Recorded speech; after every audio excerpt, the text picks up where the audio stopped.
Friends, रोज नाश्त्याला आहे ना तेच पदार्थ खाऊन खरंच कंटाळा येतो. काहीतरी थोडं वेगळ्या प्रकारचं असावं आणि झटपट होणारा असावं.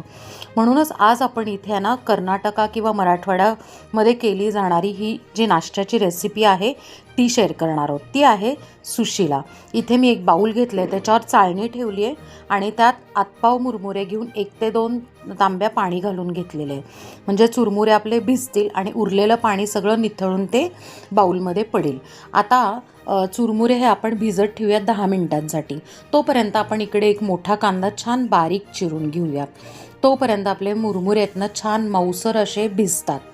आता आपण आहे ना फोडणी करायला घेऊ.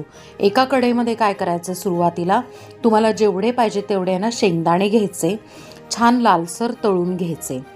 त्याबरोबरच आहे ना थोडीशी मोहरी पण टाकून घ्यायची. मोहरी पण तडतडते आणि दाणे जे आहेत ते पण लालसर होतात.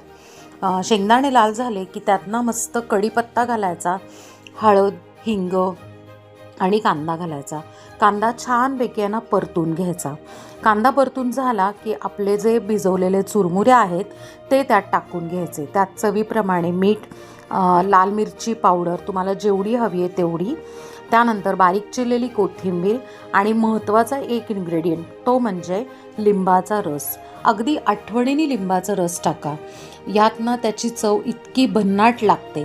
त्यानंतर काय करायचं, हे सगळं आहे ना मिक्स करून घ्यायचं आणि ह्याला अगदी एक 2 ते 3 मिनटं छान लो फ्लेमवर आहे ना मस्त आहे ना वाफ काढून घ्यायची. वाफ काढून झाली की अशा पद्धतीने आपल्या ना मस्त कलरफुल असं सुशिला तयार आहे. आपण तो इथे सर्व करून घेतला आहे. थँक्यू.